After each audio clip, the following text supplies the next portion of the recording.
Hey there, everyone. Erevin here, and today we're going to be taking a look at my top meta loadouts for Helldivers 2.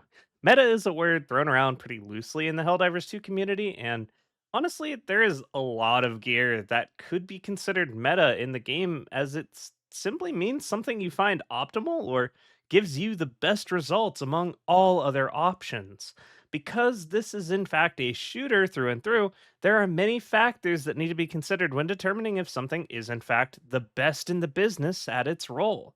Much of this is going to be based on personal preference at the end of the day. Some of you may prefer handling over raw firepower, some utility over explosives, or defense over offense. Because these things are all personal preference at the end of the day, we have to instead not look at what statistically is the strongest, but what is able to answer every potential encounter that we find ourselves in during any given mission. Yes, what truly makes a loadout strong in this game isn't going to be so much how the weapon handles or how much damage it does per se, but what the weapon itself can answer problem wise. For the automatons, as we'll be taking a close look at today, a meta loadout is going to be able to destroy fabricators both with a personal weapon option as well as an air support option, defeat packs of devastators and or scout striders, as heavy devastators very likely hold the most kills and highest threat to our lives on the western front, defeat hulks, tanks, and cannon turrets as necessary through ideally both a personal option and air support option. We also need an anti-air option for gunships, as well as heavy demolition for those detector towers if we want to take them out at range, as we don't always want to have to pull out a hell bomb to get it done. We'll also, of course, need to be able to contribute to destroying those factory striders as necessary. So, now that we fully understand what it is that makes a loadout optimal, let's look at my personal favorites that cover all of these bases. Starting off with my absolute favorite automaton loadout, the standard issue for my community and platoon when they add guilds to the game, it's the Ghost Diver. This loadout focuses on playing for the objectives and winning the match through quick, decisive mission objective completions, followed by losing the enemy pursuers utilizing high speed and smoke grenades. Fighting will, instead of being your first option, be your last, as we are on the Trailblazer Scout armor for maximum speed and a 30% reduction in enemy detection capabilities. Utilize this armor to sneak around enemy patrols and guards as necessary. Destroy or complete the objective, pop some smoke or heavy air support as needed, and then get out alive. For our demolition purposes, we're going to be running the AC-8 autocannon support weapon as a generalist answer to just about every enemy on the Western Front in some regard, while serving as our personal fabricator clear option. The orbital laser is bar none the strongest heavy base clearing tool in the game and finds its way into our second stratagem slot, able to destroy entire outposts all on its own when placed well, or flex into a bot drop massacring beam as needed. We only get 3 of these, of course, but unless something goes traumatically wrong, you are never going to need more than that. Next, we take the Eagle 500 kg bomb or the Orbital Precision Strike. These can be used to destroy detector towers without needing to deploy a Hell Bomb as needed when there is no nearby fabricator to detonate them with, as well as eliminate any high priority armor, like a Hulk or tank as necessary, given that our AC is not going to do super well against tanks from the front. Or we can use it to just damage a factory strider pretty heavily. Either of these two will bring a massive variety of situational coverage to the loadout, making them a staple for the playstyle. Last is going to be a flex slot, as we will be covering all our bases very easily with those first 3 stratagems. We can then take the orbital smoke strike to supplement our smoke grenade's ability to disengage fights that we would rather not get stuck in. Smoke is a very valuable utility when it comes to the automatons for many reasons that I've covered all across my channel, including in my most popular video ever, simply titled What Smoke Does.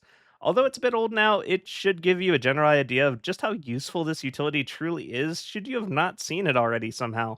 So I'll be leaving a link to it in the description below. Lastly, covering our personal primary and secondary options should you find yourselves in a fight where you need to clear the way forward quietly, our best options are going to be either the CB9 Exploding Crossbow for extra fabricator clear, sound luring utility, one-shot kills on devastators, and 2-hit kills on scout striders, all with an inaudible firing sound profile, or We'll be taking the Diligence Counter Sniper, my personal favorite weapon in the game, able to handle light bots and devastators through headshots very easily thanks to its 4 times variable optic. It's also a relatively quiet weapon, able to engage without causing audio based enemy responses from beyond around 30 meters. An all around fantastic weapon, only held back by the fact that it has next to no durable damage. It's for this reason that when taking the Diligence out, you'll be taking the Grenade Pistol to quickly one-shot kill any Scout Striders that are giving you trouble. And you'll be taking the Verdict if you're taking out the Crossbow, as you'll find the Crossbow's low ammo capacity hinders its ability to answer basic bot swarms pretty heavily. By taking the Verdict, we bring a one-shot chest shot option into our loadout that can be fired quickly and snap through lightbot hordes as necessary, perfectly complementing our slow-to-fire, low magazine capacity crossbow. When bringing this loadout to blitz missions especially, it cannot be ideal to swap out your autocannon, however, for a spear or commando instead, as these clear our bases reliably from any angle on par with the likes of the orbital laser, allowing for extremely fast clear times and efficient gameplay. If you're bringing out either the commando or the spear with the gunship patrol modifier, though, bring the plasma scorcher as your primary to cover up the weakness in your anti-air department left behind by swapping out that autocannon. This modular loadout is the one that you'll commonly see me run more than any other and make great effect of on my stream, as well as all across my Discord. Definitely one of the strongest playstyles and loadouts in the game for sure. Our next build is going to be far more combative and straightforward for those of you who enjoy spreading maximum managed democracy. This build I've nicknamed the Chad Diver.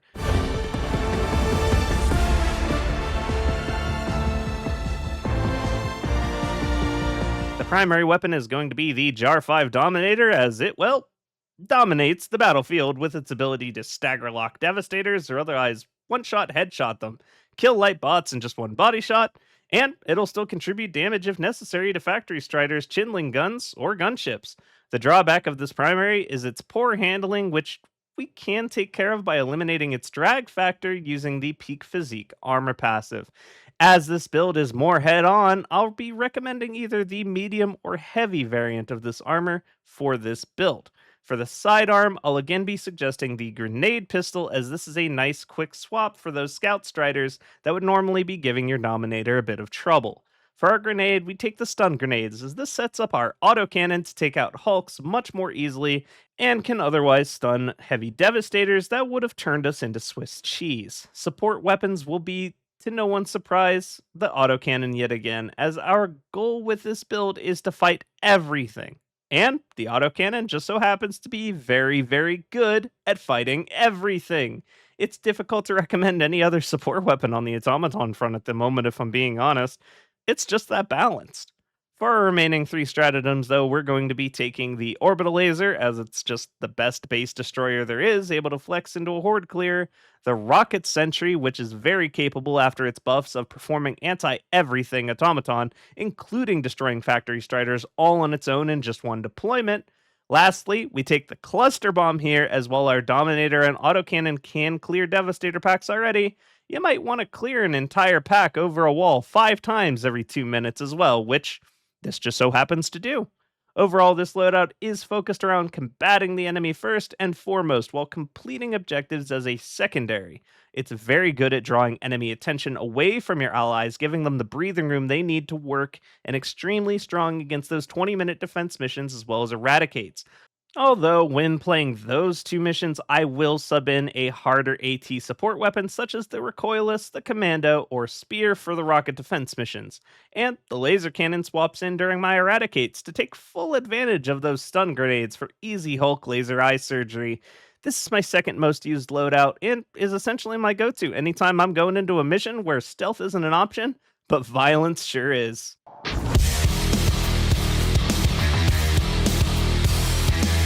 Last, let's talk about my Terminid build. I definitely more frequently fight on the Western Front, but when major orders call, this Bug Diver loadout is what I'll bring out every single time. What we need from our Bug loadout comes down to 5 key factors. We need a strong answer to the Hunters, a go-to method of handling Stalkers even if they surprise us, a Titan Killer, a Charger Killer, and a Nest Closer.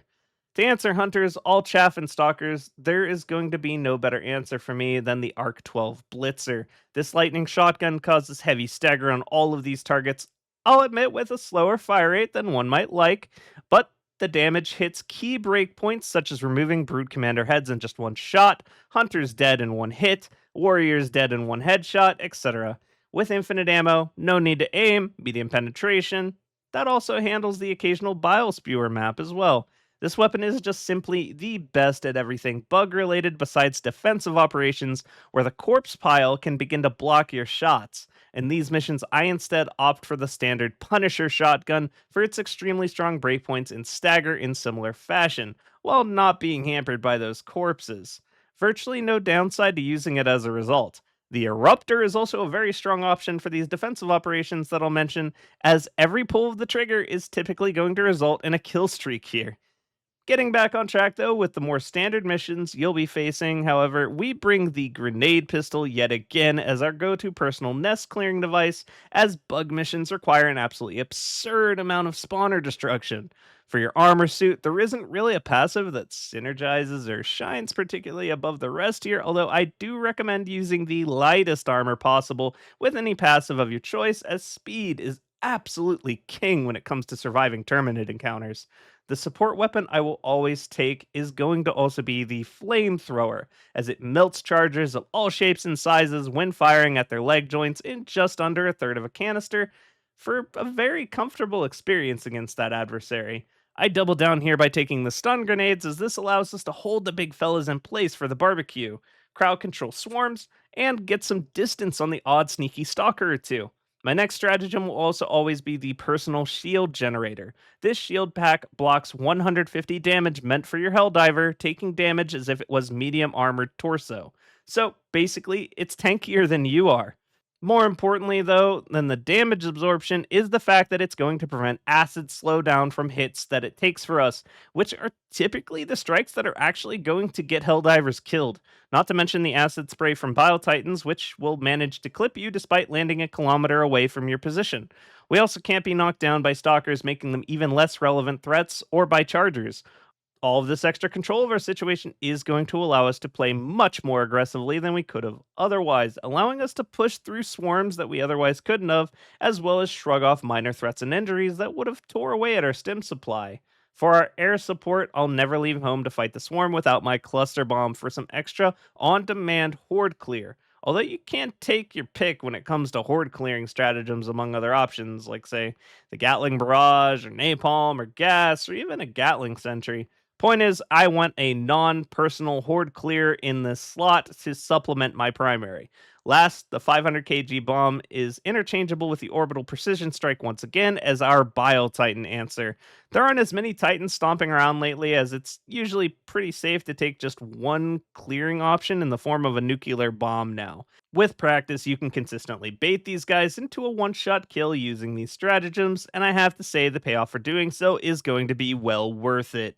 For 20-minute defense mission operations, however, I'm going to change up pretty much everything here, as the personal shield and flamethrower become far less valuable tools, as we no longer need mobility and flexible defense.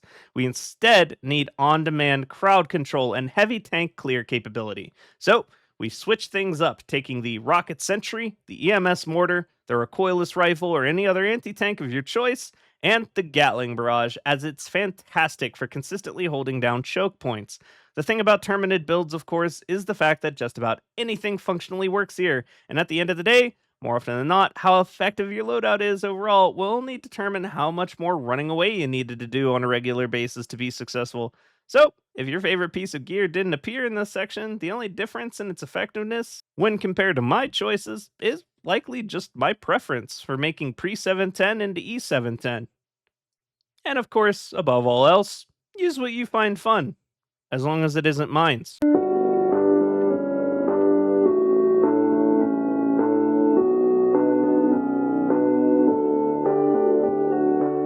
Or the Tesla Tower. Don't be that guy. I think that should just about do it for now. There are so many viable or strong options that meet the criteria for what one would consider a meta loadout in Helldivers 2 that it'd be impossible for me to talk about all of them. But hopefully, a look at what I personally utilize most has given you some insight into what factors make up such strong loadouts that you might apply the logic behind them to your own builds and theory crafting. I'd love to have a discussion with you guys about your own loadouts down below, so be sure to tag me and we can talk about some more down there.